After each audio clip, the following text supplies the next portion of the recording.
আসসালামু আলাইকুম বন্ধুরা, কেমন আছেন? এবারকার সাধারণ জনগণ একটা জিনিস চিন্তা করতেছে খুব কঠিন ভাবে। সেটা কি জিনিস? সেটা হচ্ছে যে যদি জামাত ইসলাম ক্ষমতায় আসে তাহলে বাংলাদেশটা কেমন হতে পারে। আমি আমার ধারণা থেকে বলতেছি, যেমন এখন আমরা যদি আইডি কার্ড করতে যাই, আমাদের লাগবে 500, 1000, 2000, 3000 টাকা। আর কয় মাস লাগবে সেটার কোনো ঠিক নেই। তবে এটা কল্পনা করা হইতেছে যে যদি জামাত ইসলাম ক্ষমতায় আসলে সকালে আইডি কার্ড দিলে সন্ধ্যায় পেয়ে যাব, অথবা আজকে দিলে কালকে পেয়ে যাব, এরকম একটা ধারণা হচ্ছে। জামাত ইসলামের ব্যাপারে আমি আরেকটা কথা বলি। ধরেন আমরা পাসপোর্ট অফিসে গেলাম, পাসপোর্ট অফিসে সরকারি খরচে এই পর্যন্ত, যুদ্ধের পর থেকে এ পর্যন্ত কখনো আমরা করতে পারি নাই। বুঝতে পারছেন? এটা তো সত্য কথা, আপনারা তো সবাই জানেন, তাই না? এখন আমরা কল্পনা করতেছি, মানে জনগণ কল্পনা করতেছে যে জামাত ইসলামকে তারা ক্ষমতায় আনবে, এবং যদি তারা আসে 2 দিনের ভিতরে, তারা 3 দিনের ভিতরে পাসপোর্ট রেডি করে দিয়ে দিবে, আর সরকারি খরচে পাসপোর্ট হবে। আচ্ছা, গেল পাসপোর্ট। আমরা পোলাপাইন স্কুলে ভর্তি করাইতেছি, প্রত্যেক বছর পোলাপাইন পরীক্ষা দিয়ে পাশ করে, পাশ করার পরে আবার ভর্তি করতে খরচ লাগে। জামাত ইসলাম ক্ষমতায় আসলে, আমি না, সাধারণ মানুষ কল্পনা করতেছে যে জামাত ইসলাম ক্ষমতায় আসলে প্রথমবার ভর্তি হওয়ার পরে আর কোনো ভর্তি ফি লাগবে না, শুধু মাসিক বেতনটা লাগবে, বাস এটাই। তারপর আরেকটা বিষয় আমি বলি, আমি না, আমরা কোনো দল করি না, আমরা যেই ভালো কাজ করবে, দেশ ও দেশের উন্নয়নে কাজ করবে, যারা ভারতীয় দালালি করবে না, আমরা তাদের পক্ষে আছি আর কি। জামাত ইসলাম ক্ষমতায় আসলে এই যে সরকারি ফাইলগুলা টেবিলে যায়, সরকারি অফিসে, এই টেবিল থেকে ওই টেবিলে যাইতে টাকা লাগে, এই টেবিল থেকে ওই টেবিলে যাইতে টাকা লাগে, এখান থেকে ওইখানে যাইতে টাকা লাগে। যদি জামাত ইসলাম ক্ষমতা আসে, এটা আমি না, আমি বলতেছি না, এটা জনগণ বলতেছে, মানে জনগণ ধারণা করতেছে, আমরা ধারণা করতেছি আর কি, যে তখন এই টেবিল থেকে ওই ফাইলে টাকা লাগবে না, ফাইল দিলে 2 দিনের ভিতরে ফাইল ক্লিয়ার। তারপরে ধরেন আমি একটা মামলা করতে গেলাম থানাতে, যখনই আমি মামলা করতে গেলাম, তখন আমাকে বলতেছে, স্যার আসেন, বসেন, আপনি কি কি মামলা করবেন বলেন। কোনো টাকা লাগবে না, কোনো টাকা লাগবে না, টাকা দেওয়ানই লাগবে না। নেন, আপনার মামলা কি করতে হবে বলেন, আমি লিখে দিচ্ছি, আমি সব ভাই, আমি তো লেখাপড়া জানি না ভাই, কোনো সমস্যা নাই, আপনি শুধু বলেন, আমি লিখে দিব। এইভাবে এইভাবে মানুষ কল্পনা করতেছে। তো এই জন্য আমাদেরকে হ্যাঁতে ভোট দিতে হবে, মানে এটা সবাই বলতেছে আর কি, আমিও বলতেছি। এটা আমাদের ধারণা, আমাদের কল্পনা। যদি এরকম হয়, আসলে এটা বলার একটা কারণ আছে। এই যে ডাকসু, চাকসু, জাকসু, এই যে নির্বাচন গুলা হইলো, ইউনিভার্সিটি নির্বাচন, প্রত্যেকটা ইউনিভার্সিটি তারা কিন্তু সংখ্যাগরিষ্ঠ হিসাবে পাস করছে খুব ভালোভাবে, এবং তারা সেখানে কাজ করে দেখাই দিছে। তারা ছোট ছোট পোলাপাইন, তো সেইখান থেকে কল্পনা গুলো আসে আর কি, এমনি এমনি আসে না রে ভাই, এমনি এমনি আসে, সেখান থেকে আসে। এই যে ছোট পোলাপাইন এই সুন্দর সুন্দর কথা বলে, এত সুন্দর কাজ করে দিছে, অনেক কিছু তারা করছে ঢাকা ইউনিভার্সিটির মধ্যে ছাত্রছাত্রীদের জন্য। ওরা কি এগুলো দেখছে না? তাদের গার্জিয়ানরা দেখছে না? তাদের জনগণরা দেখছে না? ওরাই কল্পনা করতেছে ভাই, আমি না, আমি না। আবার আবার কিছু লোক আমাকে জামাত বলে আখ্যায়িত করতে পারে, ট্যাগও দিতে পারে। যাই হোক, যেটা দিতে মন চায় দেন, যেটা বলতে মন চায় বলেন, কোনো সমস্যা নাই। তবে এটা আমার কথা না, মানুষের কথা।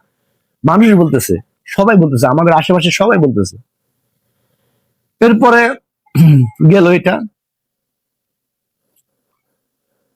এখন আমাদের পেট্রোলের দাম হঠাৎ করে বাইরে গেছে গা। হঠাৎ করে দেখা গেছে জামাত ক্ষমতা আসলো, পেট্রোলের দাম এখন 150 টাকা, তখন হবে 60 টাকা, 70 টাকা। গাড়ি ভাড়া এখন 10 টাকা করে না, এখান থেকে এখানে নিলে তখন গাড়ি ভাড়া দিবে যে 5 টাকা। এরপরে প্রত্যেকটা মসজিদে ইমামদের বেতন বাইরে যাবে, তাদের বেতন সরকারি ভাবে আসবে। তারপরে জাকাত, প্রত্যেকটা লোকে দেখা গেছে গরিব অসহায় মানুষকে জাকাত দিবে, যার যার তহবিল থেকে, যার যার যেভাবে সহযোগিতা করতে পারে তারা সেভাবে করবে, মানে সবাই এখন তাদের সাথে এক মিল হয়ে গেছে। মানে আসলে ভালো কিন্তু সবাই চায়, যে খারাপ সেও কিন্তু ভালো চায়, কিন্তু সে খারাপই করে। যাই হোক, সবাই ভালো চায়, তবে গোড়া থেকে যদি সব ঠিক হয়ে যায়, পিছের থেকে এমনি ঠিক হয়ে যাবে। এই যে যেমন বাজারে সকালবেলায় সয়াবিন তেল ছিল 70 টাকা 80 টাকা, রাত পার হইতে না হইতেই সয়াবিন তেল হয়ে গেছে 200 টাকা 250 টাকা। তো জামাত ক্ষমতায় আসলো, হঠাৎ করে দেখলাম যে সেই সয়াবিন তেল আবার এই 60 টাকা 50 টাকার মধ্যে আসা পড়ছে। এটা কি সম্ভব? না, এটা আমি বলতেছি না ভাই, এটা ওরা বলতেছে, মানে জনগণ বলতেছে, আমাদের আমরা কল্পনা করতেছি, মানে মানুষজন কল্পনা করতেছে এরকমটাই হবে। ওরা বলতেছে এরকমটাই হবে, বলতেছে যে হ্যাঁতে ভোট দিন, তাহলে এরকমটাই হবে। এরপরে ন্যায় বিচার, আপনি আদালতে গেছেন, মামলা করছেন, ন্যায় বিচার পাচ্ছেন না। হ্যাঁ, একজন সন্ত্রাসী সে আপনাকে ডিস্টার্ব করতেছে, আপনার কাছ থেকে চাঁদা দিতেছে, আপনি আদালতে মামলা করছেন, মামলাটা কোর্টে গেল, তারা রায় দিয়ে দিল, আপনার কোনো পেরেশানি হইল না, বাস আরামে মামলা হয়ে গেল, মামলার রায় হয়ে গেল, অপরাধী শাস্তি পেয়ে গেল। এই যে ধর্ষণ করে, বিভিন্ন জায়গায় আগুন জ্বালাও পোড়াও, আপনি, ওরা আবার একটা অ্যাপ তৈরি করছে, ওই অ্যাপে ছবি তুলে নাকি দিলে সাথে সাথে গিয়ে ওরা এখান থেকে প্রশাসনের লোক গিয়ে ধরে নিয়ে আসবে। আবার এমনও শুনে গেছে প্রধানমন্ত্রী যদি হয় তার নামেও বিচার হবে, বড় অফিসার যদি হয় তার নামেও বিচার হবে। যদি এরকমটা হয়, ধরেন আপনি একজন বড় অফিসারের কাছে গেলেন, সে আপনার উপর নির্যাতন করলো, আপনি তার ব্যাপারে কমপ্লেন করলেন, একটা কমপ্লেন বক্স ছিল, ওটার মধ্যে কমপ্লেন করলেন, ওটা সরকারি লোক এসে নিয়ে গেল, এরপর ওটা দেখা কারা করছে এটা যাচাই বাছাই করে সাথে সাথে তার বিরুদ্ধে অ্যাকশন নেওয়া হইলো, তার বিচার হয়ে গেল। এটা সবাই বলতেছে, এই জন্য বলতেছে যে হ্যাঁ মানি বাংলাদেশ, জনগণে সবাই বলতেছে যে হ্যাঁ মানি বাংলাদেশ, হ্যাঁ মানি ন্যায় বিচার, হ্যাঁ মানি সত্য কথা বলা, হ্যাঁ মানি সত্যের পথে চলা, হ্যাঁ মানি ভারতীয় দালাল মুক্ত করা আমাদের এই দেশকে, হ্যাঁ মানি আমরা স্বাধীন হওয়া, হ্যাঁ মানি আমরা মানে পরাধীন না থাকা, এটা বলতেছে আর কি। তো আসলে যদি এরকমটা হয় তাহলে কত সুন্দর লাগবে, তাই না ভাই? কত ভালো লাগবে। হ্যাঁ, বিদেশ যাইতে লাগে 3 লাখ 4 লাখ টাকা, জামাত ইসলাম ক্ষমতা আসলে এখন দেখি যে বিদেশ 50,000 1 লাখ টাকা হইলে যাওয়া যায়। বাহ, কি সুন্দর! ও, কি আরাম, কি শান্তি রে ভাই! এটা আমি বলতেছি না রে ভাই, আমি বলতেছি না, জনগণ বলতেছে, জনগণ, ওরা বলতেছে, আমি বলতেছি। আচ্ছা, যাই হোক, সবকিছু হইলো, দেশে একটা শান্তি ফিরে আসলো, দেশে রাজনীতি ঠান্ডা হয়ে গেল, সবাই এক দল আর দলের সাথে মিলেমিশে কি সুন্দর দেশটা পরিচালনা চলতেছে, ব্যবসা বাণিজ্য মানে সবকিছু সুন্দর হয়ে গেছে, কলকারখানা সব চালু হয়ে গেছে, চিনির দাম এখন 120 টাকা। জামাত ক্ষমতা আসলে হয়তো আমরা শুনতে পারি যে চিনির দাম 40 টাকা 50 টাকা হইতে পারে, অথবা 30 টাকাও হইতে পারে, যেহেতু চিনি কলগুলা সবগুলা চালু হয়ে গেছে, হইতেও পারে। এটা আমার কথা না ভাই, জামাত ইসলাম কথা। মানে হ্যাঁ মানি হইলো বাংলাদেশ, হ্যাঁ মানি হইলো দ্রব্যমূল্যের ঊর্ধ্বগতি না হওয়া, দ্রব্যমূল্যের দাম কমে যাওয়া।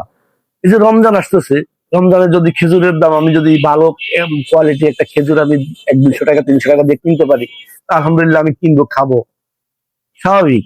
যদি এরকমটা হয়, এরকম ওরা বলতেছে এরকমই হবে। সব জায়গা থেকে তারা দুর্নীতি মুক্ত করে এই বাংলাদেশকে একটা স্বাধীন সার্বভৌম রাষ্ট্র হিসাবে তৈরি করবে। তো আসসালামু আলাইকুম, এ পর্যন্তই, অনেক কথা বললাম, সবাই ভালো থাকেন, সুস্থ থাকেন।